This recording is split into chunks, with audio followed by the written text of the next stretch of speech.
makes me change, makes me want to change my opinion. We'll see how the series goes. But we're going to Sky Temple for game number 2. Sky Temple. Yes. Seems like Ballistix might have an easy series, but of course BlossoM had the easy 2-game first at Eastern. We can never count them off. Of course, first game, let's just toss that aside. Our Tannis did not really work. As even the Haymaker, I think, after having a second thought, well, if Li Ming's getting another reset because you die without the avatar. There are just lots of mispicked, even talents and heroics in that game. Well, we're going to second game. Let's just refresh that. I think BlossoM in this one, they were really showing a lot of the macro play even. And they are pretty good at teamfight. I think number 1 just crumbled away from them. They can just reset everything and go on from now. Well, Gray Main, or not Gray Main, sorry, White Main will be a little wider. Banned first here. So they don't want to deal with that again. Is there a Black Main out there as well? I don't think so. Okay, so it's just Gray and White Main. Just Sally. Are they related? I don't think so. Oh, okay. So basically, whoever wrote the lore for Warcraft, just ran out of ideas, and they're like, well, we got a Gray Main, we got a White Main. Maybe they were like, maybe later we can have Red Main. Don't tell me there's actually a Red Main, G-Clef. There's no Red Main, right? But there's the White Widow and the Black Widow. Yeah. Maybe in the future, Gray Widow. Well, this draft is looking pretty similar with the adaptation of the White Main ban here for BlossoM. They won't be able to run their Thrall. Maiev comes through. Sergeant Hammer is open, but this is one of Sergeant Hammer's weaker maps. They want Deckard. They want Deckard no matter what. This means that SC has the pick of the litter, though, for his hero pool, with minus the Genji. He can play Hanzo here, if that's how he wants to play Sky Temple. Very powerful hero for the map. And that's something I think they're definitely going to consider. Certainly up there. Okay, there it is.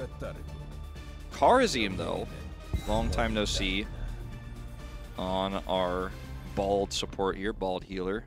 But he's got a lot of hair in the chest, so he's okay. Yeah, he's got good facial hair as well. Something that Kaldor only temporarily has sometimes. I think Kaldor should I think Kaldor should get the full Karazim beard personally. All right, Li Ming once again. This time on BlossoM's side. And I was gonna say if they want the garage, it has to be now. And they have a really balanced comp here, BlossoM, so far. It's pretty flexible. It's also a very good idea to have Li Ming on their side this time. And they're hiding in their DPS and the solo lane as well. They have picked up Thrall for now, so they can just continue in the wave. But Ballistix, though, what is their tank going to be? I think BlossoM would just snipe. They could ban the Muradin here, but it's tough. Blaze is also a pretty safe ban, but then... Unless they're going to take it. I think Ballistix will near 100% grab Blaze.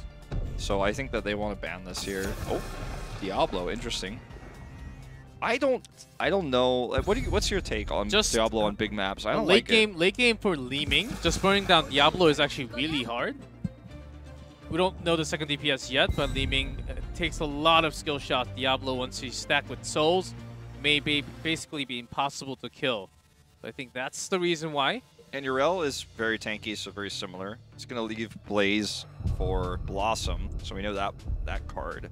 The question is, what's the second DPS? Is it just going to be the Phoenix that we've seen already have so much great success? Not as easy to line up the slows for the Salvo, so they take Raynor instead. Yeah, they did have the Blaze on for their choice. Ballistix, of course, Chungha has been practicing Yrel personally as well. Super hard on Hero League. I think that's one of the reasons why we have this one. Easier to rotate as well. You can just jump over the wall all the time. But because they gave that Blaze up to BlossoM, they're going to have Raynor as well. So that's a big of a problem for Ballistix for them to actually dive in. They can have some poke from Hanzo, but with False Dad, which I don't completely agree with, it is certainly going to it's going to be really hard to actually get a kill onto Raynor now, post 10. There's a lot of ways to use Falstad against Blaze, where if Wiz gets caught and he has to bunker, you just gust everyone away, and then you kill Wiz when he pops out of the bunker. The global is going to be a nice. Well, Falset's going to be great for global presence, split pushing, soaking, but also be very powerful for boss control, which is a really big factor on this map.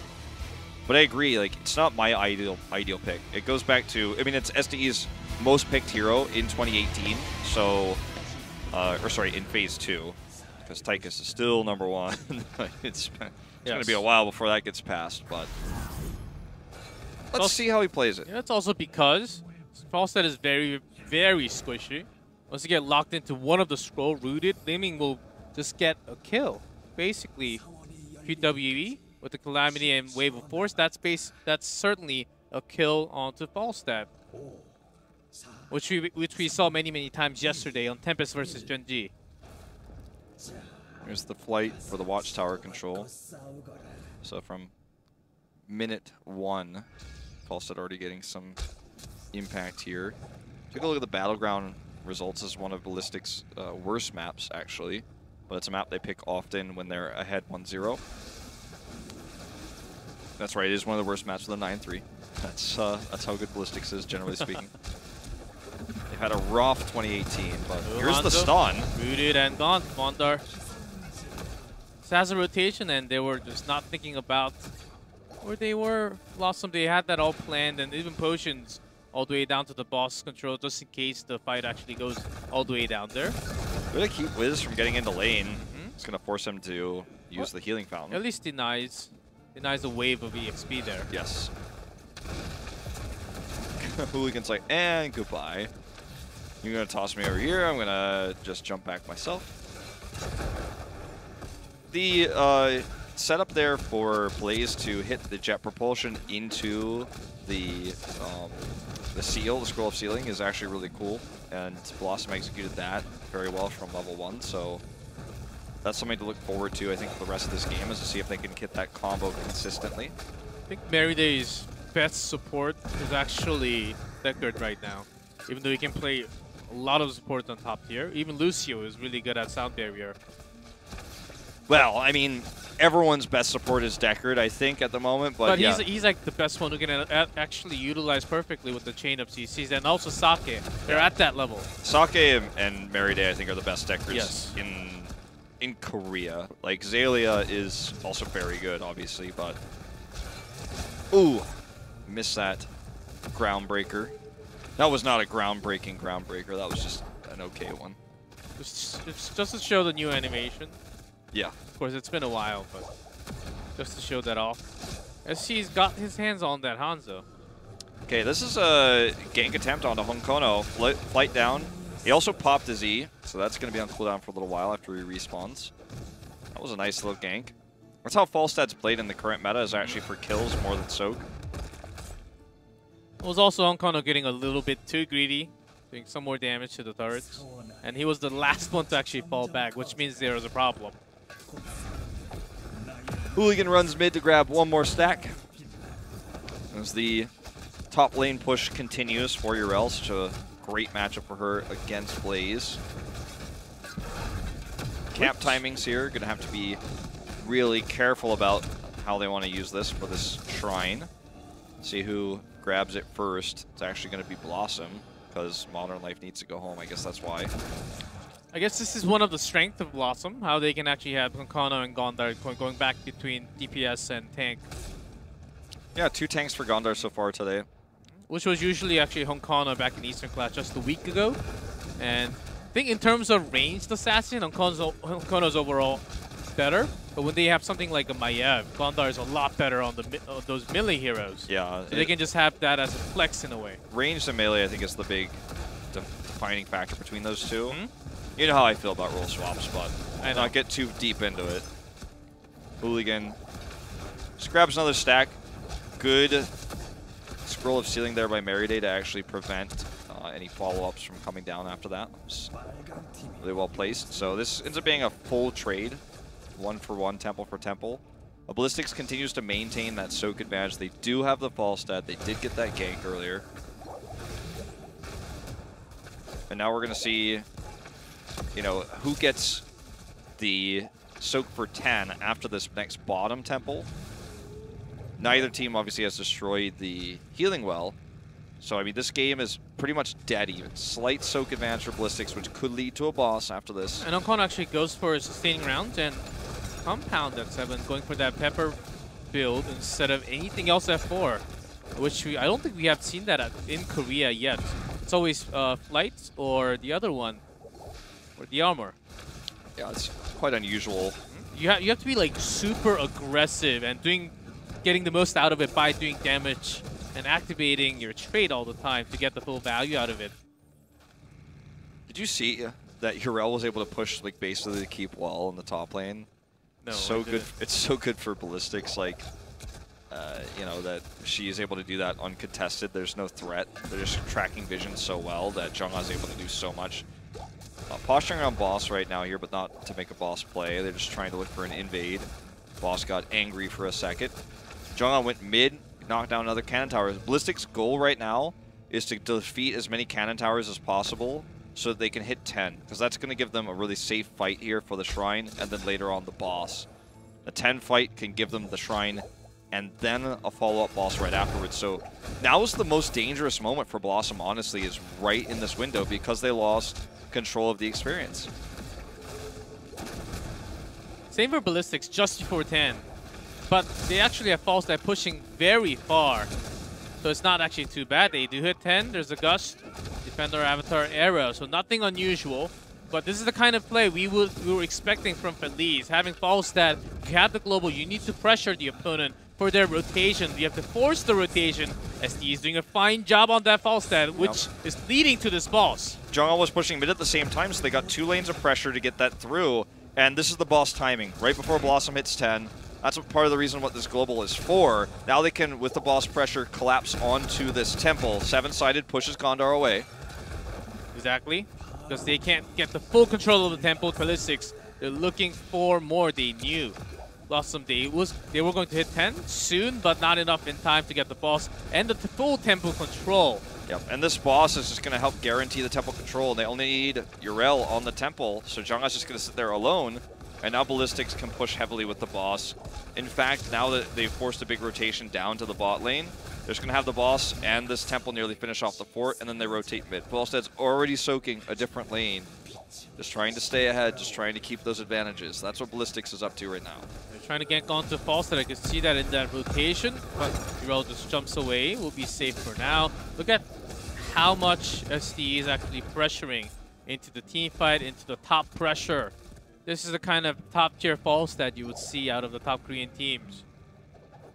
Yeah, it's always that wonky, you know, decision-making for the team that has to play against the Falstad. Do we try to gank him? Do we commit to more team fights on the map? Do we try to take camp control because Ballistix doesn't have, you know, the camp clearing hero per se? Like their top laner Urel is not the fastest at doing that. They've got Hanzo, but you know, he's got to be part of this comp. In this case, they're just going to 5-man mid. You know, this is one way to... instead of playing Ring Around the Rosie and chasing Falstad, just 5-man a lane, kill a fort, look for a team fight. Falstad can fly in, though, and engage on this. Let's see how this turns out. That's a root pair up onto Urel, so there's using a defender, and that's going to be it. They That's have a Falstad, nice cooldown they have Falstad and Camp pushing top. BlossoM, they need to send someone to block that right now. They didn't get the fight they were looking for. They forced defender. That's a nice cooldown to get, but the bigger story here, as you say, is that no one on Ballistix died, cooldown or no, and now this top is dead. This wall is dead. Ballistix has 13, and they can look to press their advantages further. Look at where Jungha is again pushing bottom, trying to knock down another fort. I think at some point he or SD are going to be attacking the core with the split pushing in the top lane. It's basically equation for Ballistix. They push top. 4-man down there goes really safe. They use few heroics, they buy time, and then when there's a rotation from BlossoM, they push the bottom one. Look at this, they're trying to keep that alive. Bottom really low, there's SDE. That's thrown with Gondar, the save out, but still this gigantic push is coming. At least they got the global out from Falstad without a casualty. That was a really nice stay a while listen from Meriday. Sometimes you are always tempted as a Deckard Cain player to use that to set up big combos and set up fights, but it can be used as a great defensive tool as well. Now we're just going to see the escape here easily. Jungha can just Avenging Wrath over the wall to get out. He's already set up with his trait. It's in fact going to Hearthhome because only he wants one to go back tempo top. for BlossoM, but look what Falstad is already doing, getting that forward, and they get the control on the top tempo. Ballistix, they're getting so much more out of every single thing with that small amount of lead they had with the talent. When BlossoM hit 13, Ballistix is still so far away.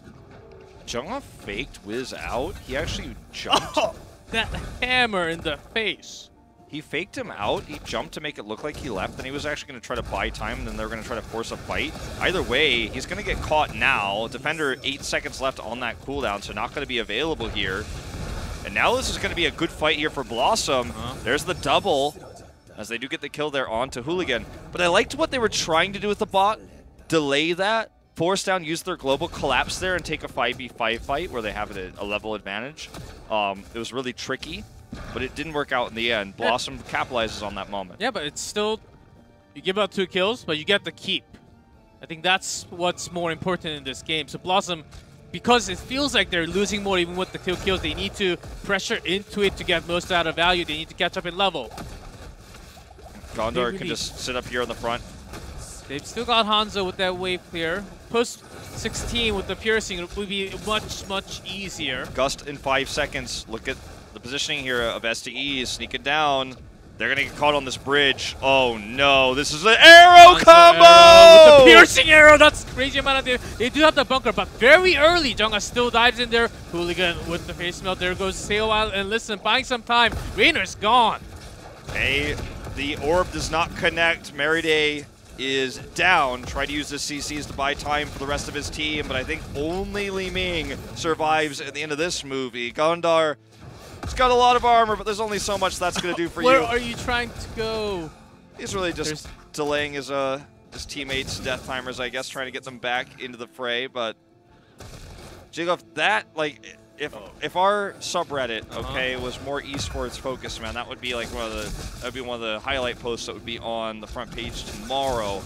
Is that because that flank from SDE does not fly, does not telegraph his position, actually just uses his tailwind to come down, gusts them onto the bridge, punishes them where they're going to get stunned there.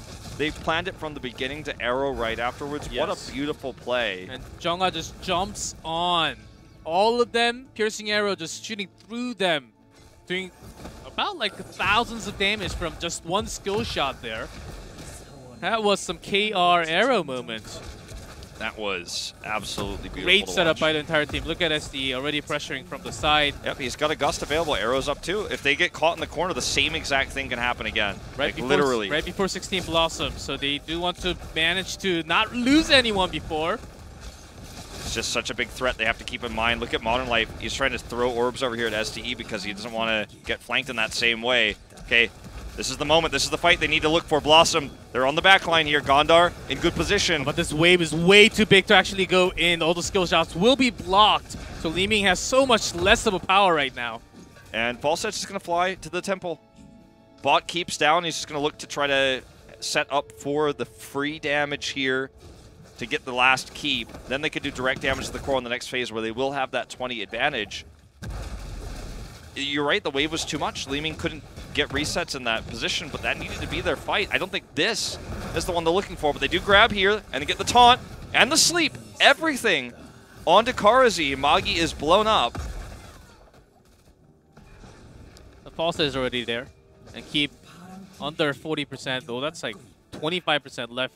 Oh, he can actually just start hitting the core. He doesn't even have to worry about the keep right now. Forces Li Ming back, so even though they don't have a support, Ballistix controls this.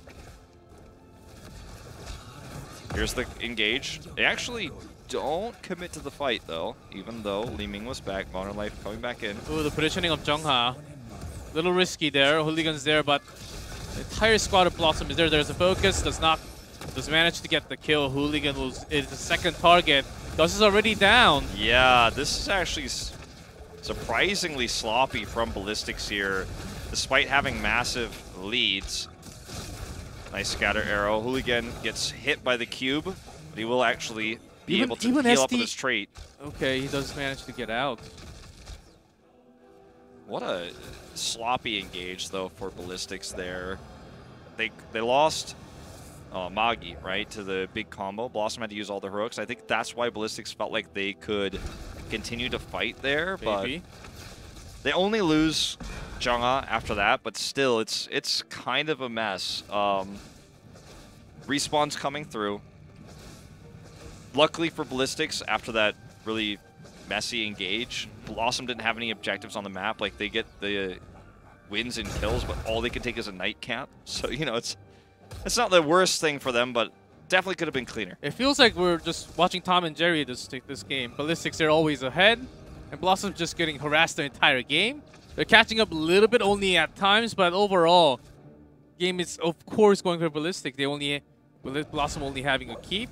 They're trying to pressure into this, but Ballistix has 20, and there's that potential for the Gust as well. So BlossoM has to be careful on this one. They're getting pressured onto all lanes now.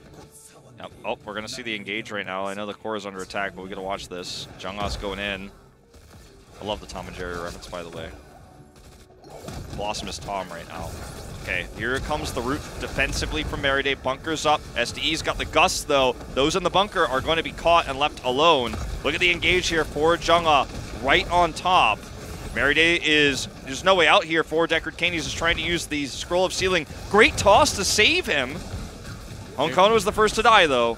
Merryday is just to survive, but they end up getting kills. Modern can't really snipe into one. That was the main problem. And of course, 2 levels different. You don't have 20. I think even though BlossoM really had a long, good teamfight where Raynor could put out some damage, they just don't have 20. So it is not at the same power level. SDE just used his epic mount to get in here. The Siege Giant push and the Catapults are on the core now, so he can just backdoor it by himself. GG. That's it. Ballistix takes a 2-0 lead in this series, so 1 map away from getting vengeance here and taking BlossoM out. But they'll remember themselves, and it was them who had it wasn't quite a reverse sweep, but a very big comeback in the series against BlossoM. So to prevent BlossoM doing the same to them, then we'll have to take a smart map pick for Game 3, collect themselves, stay focused. But this is not the series I expected to see tonight, G-Clef. I thought we were going to maybe see another 5-game one, but it doesn't look that way right now. Certainly not. And Ballistix, I think they have really stepped up a stone for them. At post-Eastern Clash, they have really went back all the way to like 2016 draft, like bringing Vala, what are we good at? They actually went back and re-evaluated themselves. I think having that experience just a week ago from Eastern Clash actually put themselves back in the top 3, even contesting for top 2 now. We saw Tempest kind of crumbling against Gen G. Let's see where this is headed. I'm pretty excited for the rest of the matches, like Gen G versus Ballistix and also Ballistix versus Tempest. That is going to be another hype matches coming. But today, BlossoM, unless they figure out something, I don't think this series is going for them. Doesn't look that way. Sometimes you have to look back to look forward. I think part of the reason why they did so well here is because they get to play comfort picks. They get the Falstead and the Hanzo. And with 3 bans, it was scary for Ballistix for a moment in part 1 because, like, uh-oh, can SC play anything now? But now that we've got Whitemane reintroduced and all these heroes that Eastern Clash that got really popular, Diablo, Thrall, for example, those heroes pull bans, and so then SC could still play Hanzo. You can get it in first rotation. So I think that's one of the things that at least Ballistix have going for them today. Yep, also SDE just stepping up. I think he was actually having a very hard time with his hero pool. He does have a very specialty heroes, like some